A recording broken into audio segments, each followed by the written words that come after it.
मैं स्वर्ग जाऊंगा। बुद्ध की अद्भुत कथा। असमंजस और अंगतुक रात का समय था। गांव के छोटे से चौक पर कुछ लोग गपशप कर रहे थे। मोमबत्तियों की हल्की रोशनी में डर और आशा के मिश्रित भाव झलक रहे थे।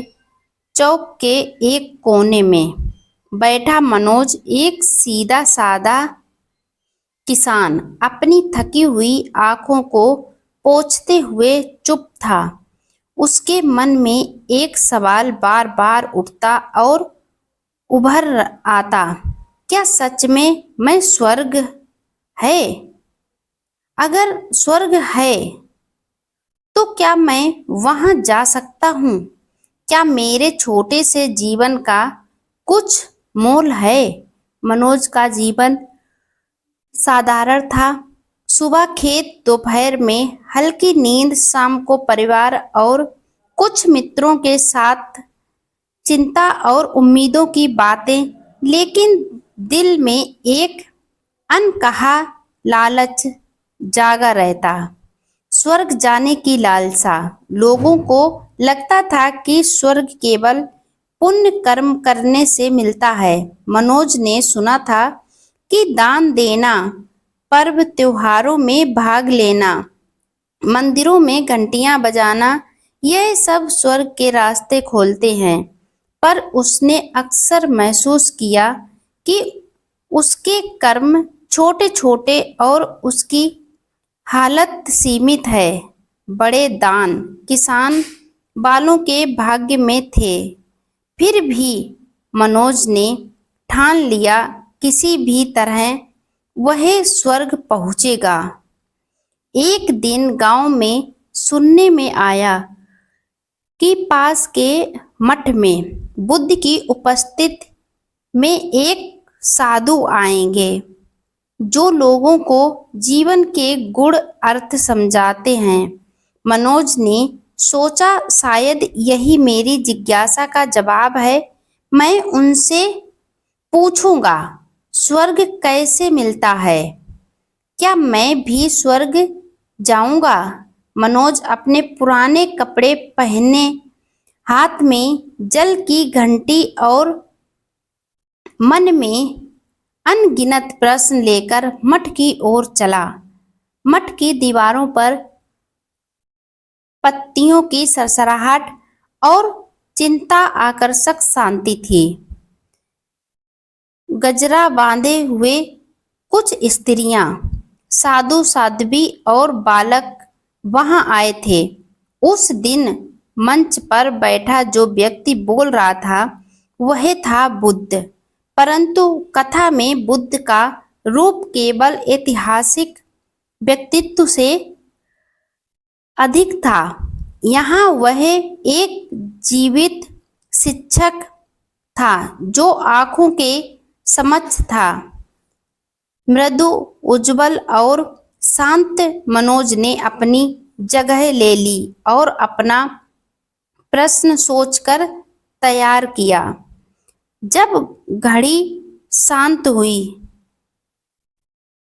और सभी का ध्यान भद्र हुआ, मनोज ने कदम बढ़ाया और सादा पर दृढ़ स्वर में कहा, भगवान, मैं स्वर्ग जाना चाहता हूँ। मैंने सुना है कि स्वर्ग का द्वार केवल पुण्य से खुलता है, पर मेरे पास क्या है? मेरे पास सिर्फ ईमानदारी, कुछ छोटी छोटी भेंटें और एक छोटा परिवार है। क्या मैं भी स्वर्ग जा सकता हूँ?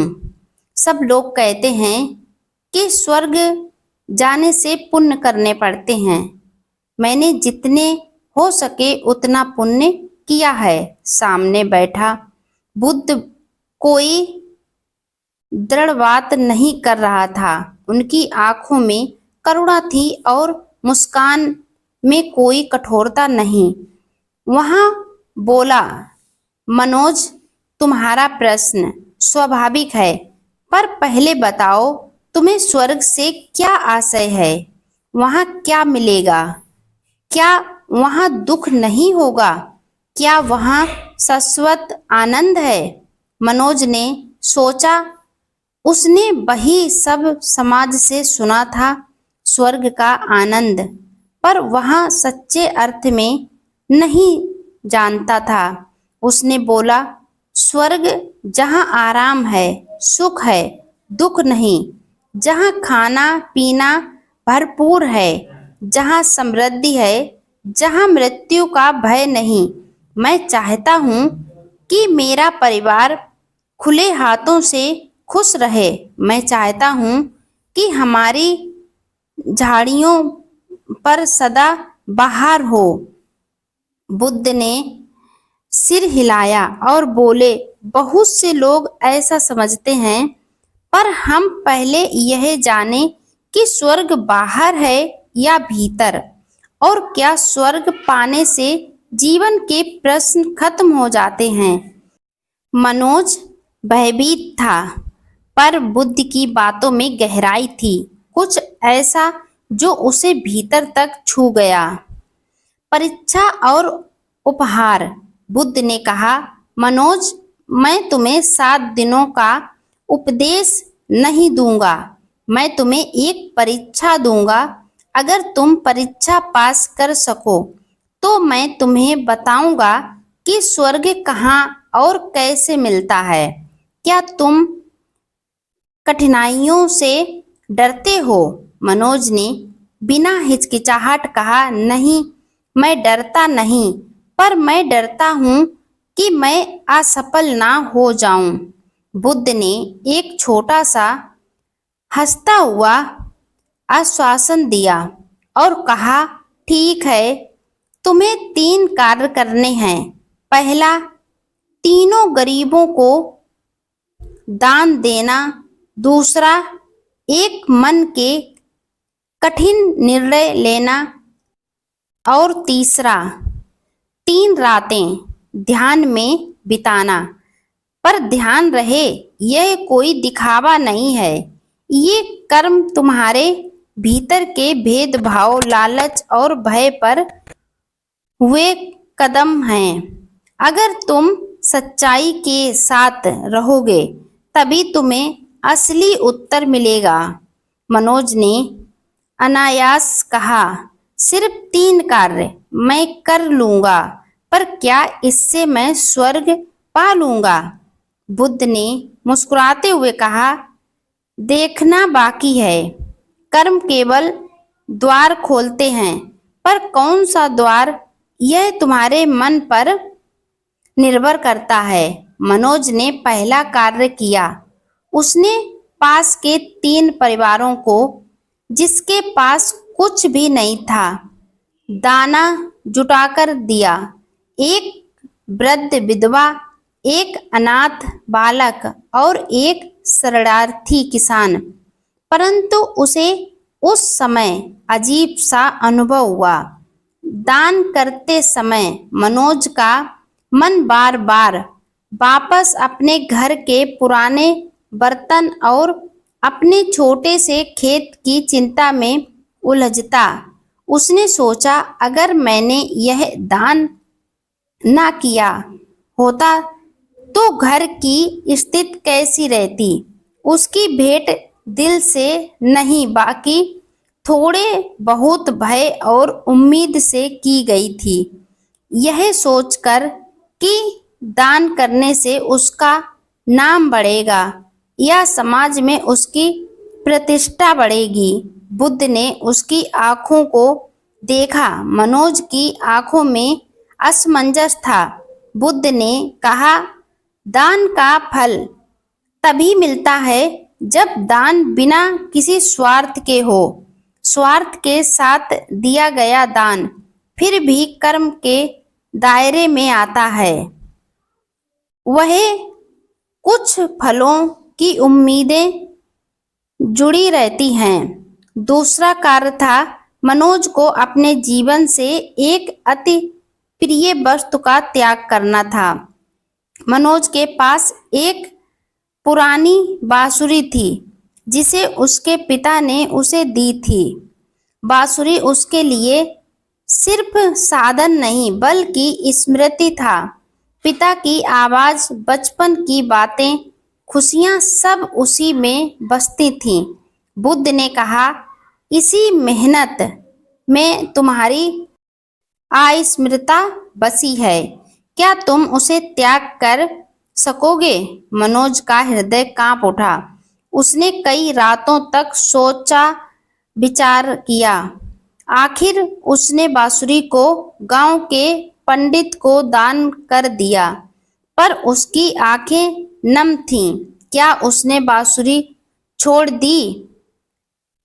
हाँ, पर क्या उसने पूरी तरह से त्याग किया?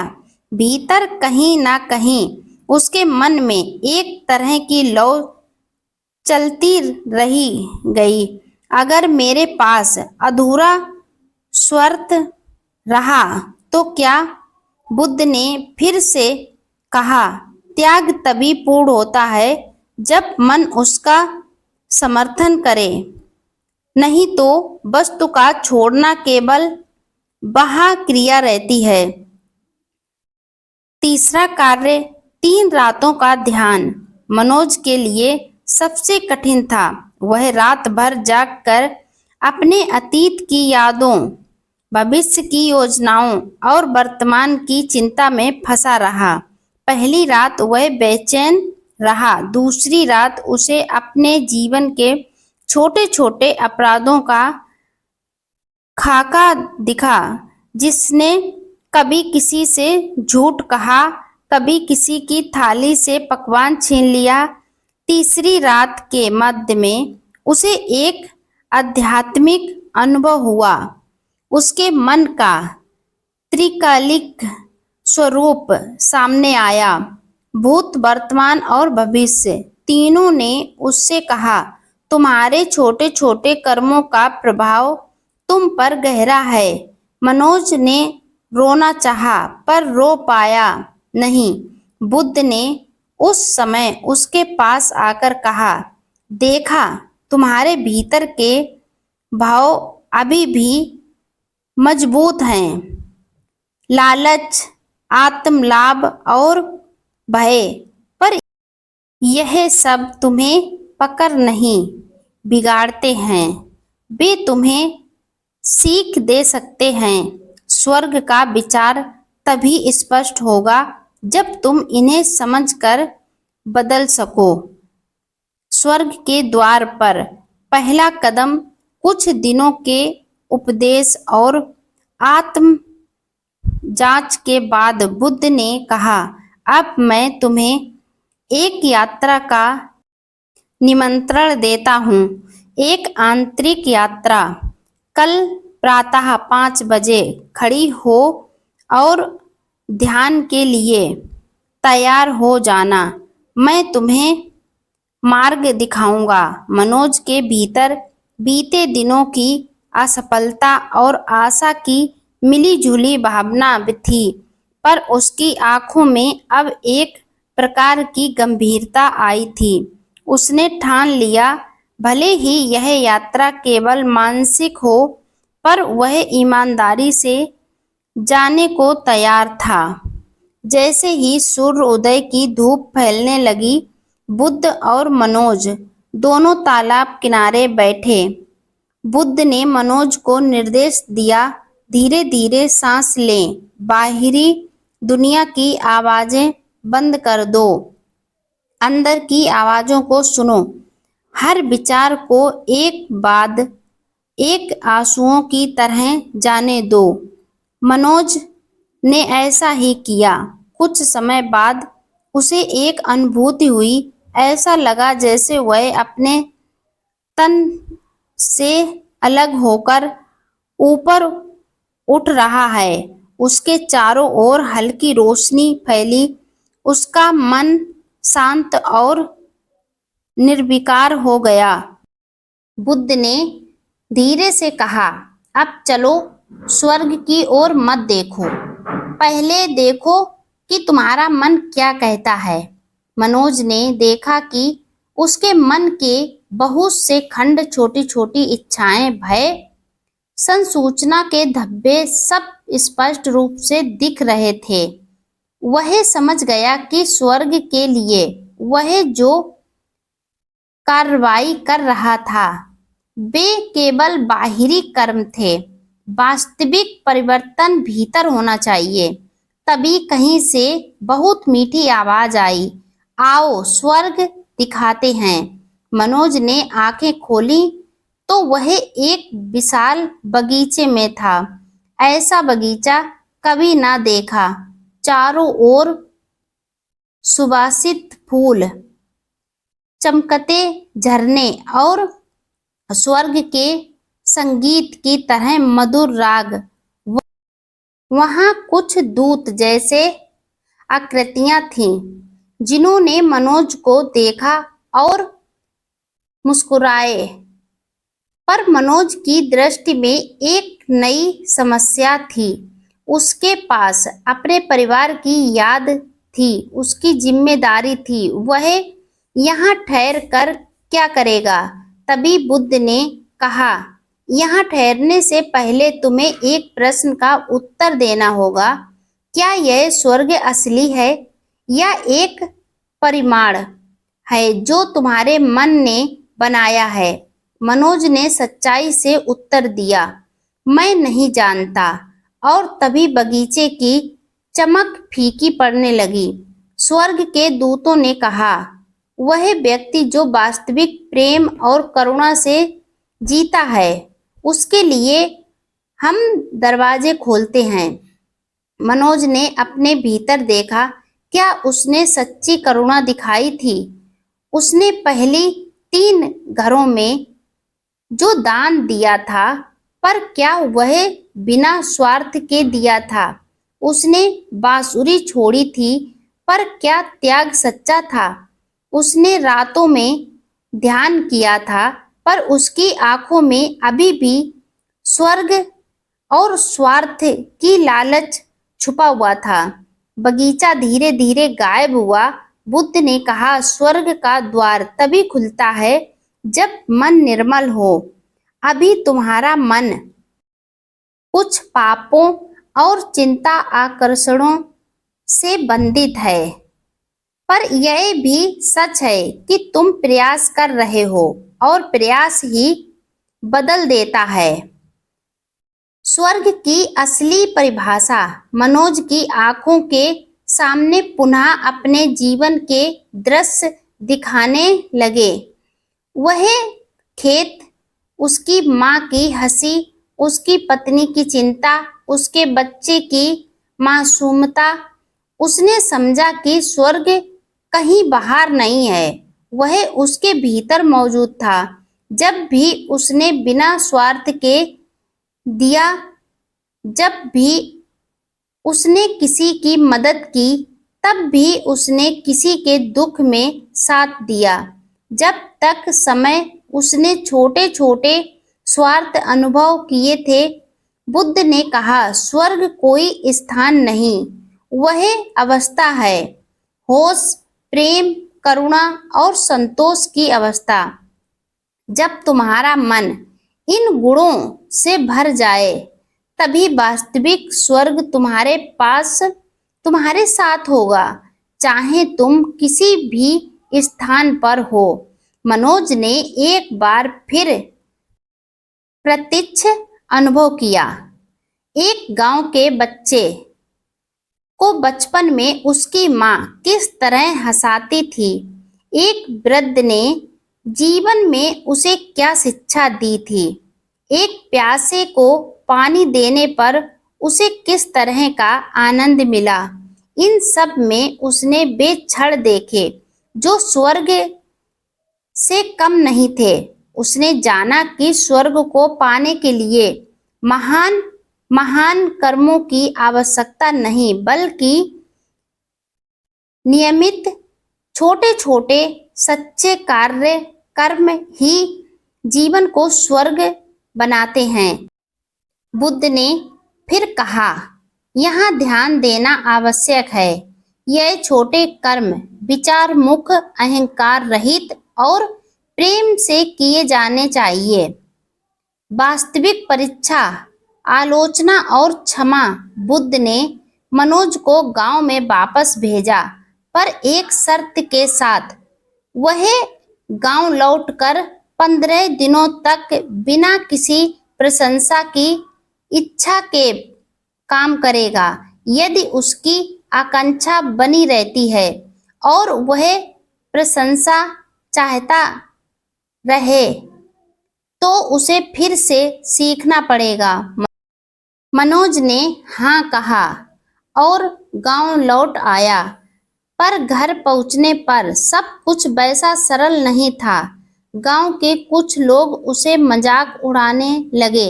मनोज, तू बड़ा संत बनकर आया है क्या? कुछ लोगों ने उसके दानों की निंदा की। इतनी छोटी छोटी भेंटें करके क्या बिगाड़ लिया?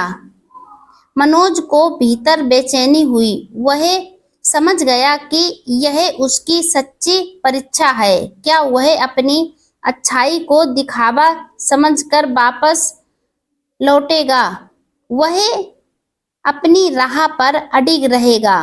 पहले ही दिन एक अफसर आया। गांव के तालाब के किनारे एक बच्चे का खेलते खेलते गिर जाने का दृश्य हुआ। मनोज ने बिना सोचे समझे कूद कर उसकी जान बचाई। बच्चे को बचाया। कुछ लोग चिल्लाने लगे, देखो वह फिर से दिखावा कर रहा है। पर मनोज ने अंदर से कुछ पाया। उसने सचमुच बिना किसी सोच के बच्चे को बचाया। उसकी आत्मा प्रसन्न हुई। यह वही स्वर्गीय आनंद था जिसे उसने ध्यान में देखा था। पर बाद में कुछ लोग बाजार में उस पर कटाक्ष करने लगे। वह तो अपनी बांसुरी बेचकर संत बन गया। पर मनोज ने कुछ भी बदला नहीं। उसने बस उन लोगों पर दया की दृष्टि डाली। उसे समझ आ गया कि क्षमा ही वह चाबी है जिससे मन के द्वार खुले रहते हैं। समय बीतता गया। मनोज ने दान की परंपरा को नियमित किया, पर अब वह दिखावे के लिए नहीं करता था। वह सच्चा प्रेम और सेवा से करता था। उसने अपने खेत की अच्छी फसल से कुछ अन्न गांव के जरूरतमंदों में बांटना शुरू किया। उसने बच्चों को पढ़ाना शुरू किया। उसका छोटा सा घर जरूरतमंदों के लिए खुला रहा। उसकी पत्नी ने भी उसका साथ दिया। धीरे धीरे लोग आश्चर्यचकित हुए। यह मनोज पहले जैसा नहीं रहा। पर मनोज ने ना बदला और ना घमंड किया। एक दिन गांव में महामारी आई। लोग बीमार पड़े। कई लोग घबराए और घर छोड़कर भागने लगे। मनोज और उसकी पत्नी ने बिना सोचे समझे लोगों की सेवा शुरू कर दी। वे जख्मी और बीमार लोगों की देखभाल करने लगे। मनोज की आंखों में अब कोई स्वार्थ नहीं था, बल्कि वह केवल करुणा और सेवा की भावना से भरा था। इस दौरान उसने कई बार अपने जीवन का मूल्य देखा। किस तरह एक छोटा सा सहारा किसी की जान बचा सकता है। किस तरह एक मुस्कान रोगी के हौसले को बढ़ा सकती है। मनोज ने जाना कि यह सेवा ही स्वर्ग की सबसे सच्ची अनुभूति है। अंतिम परीक्षण और गहन दर्शन। एक रात अचानक मनोज की तबीयत बिगड़ गई। तेज बुखार और ठंड लगना। गांव वालों ने सोचा कि यह उसकी देह पर काम नहीं करेगी, पर मनोज ने शांत भाव से कहा, यदि यह जीवन यहाँ समाप्त होता है तो भी मेरी शांति बनी रहे। बुद्ध की शिक्षाओं ने उसे इतना बदल दिया था कि बुद्ध मृत्यु का भय घट गया था। परंतु मनोज की आत्मा में एक अंतिम प्रश्न जागा, यदि मैं अब दुनिया छोड़ कर चला जाऊंगा तो क्या मैंने स्वर्ग पाया? उसने ध्यान में बैठकर धीरे धीरे अपने जीवन को देखा। सब सुख और दुख, अनुभवों का संग्रह सामने आ गया। उसने देखा कि हर बार जब उसने बिना स्वार्थ के दिया, उसने एक छोटा सा स्वर्ग पाया। उसने देखा कि मानवता की सेवा में ही वास्तविक आनंद है। उसने आंसू पोंछे और एक हल्की मुस्कान के साथ कहा, हाँ, मैंने पाया। बुद्ध उसके पास आए और बोले, यह अंतिम परीक्षा है। मृत्यु का भय जो तुम्हें रोकता था, वह अब कम हो गया है। तुमने जो पाया वह ब्रह्म स्वर्ग नहीं, पर आंतरिक स्वर्ग है, जो करुणा, समता और प्रेम का है। तुमने उसे अनुभव किया और यही सबसे बड़ा उपहार है। मनोज ने आंखें बंद की और गहरी सांस ली। उसकी आत्मा ने एक शांति पाई, जैसे समुद्र की लहरें शांत हो और आकाश में सितारे मुस्कुरा रहे हों। उसकी मृत्यु कब हुई, यह गांव वालों के लिए एक शर्मिंदा समय था, पर उसके दिलों में अब मनोज की याद एक प्रेरणा बनकर रह गई। लोगों ने कहा, वह सही कहता था, स्वर्ग आनंद है, अंदर है। और मनोज की पत्नी ने गांव के बच्चों से उसकी कहानियां सुनाई कि कैसे मनोज ने बांसुरी दी, किस तरह उसने ध्यान किया और कैसे उसकी साधारण दयालुता ने गांव को बदल दिया। उपदेश का प्रश्न मनोज का जीवन गांव में एक मिसाल बन गया। उसके द्वारा किए गए छोटे छोटे कार्यों की वजह से गांव में प्रेम और सेवा की भावना बढ़ी। लोग बिना दिखावे के एवं बिना प्रशंसा की चाह के मदद करने लगे। स्कूल खुले और स्वार्थ शिविर लगे। लोग अब एक दूसरे के दर्द को अपना समझते थे और इस बदलाव के बीच एक बात स्पष्ट हुई, स्वर्ग सैद्धांतिक नहीं, अनुभूति था। वह अनुभूति मनोज के छोटे छोटे कर्मों से आई थी, जो हर दिन बार बार दोहराई जाती थी। समय बीतता गया और बुद्ध अपने उपदेशों के साथ आगे बढ़ते रहे, पर मनोज के जीवन की कथा मठ से बाहर गांवों तक फैल गई। लोग आते और पूछते, तुम्हारी कहानी क्या है?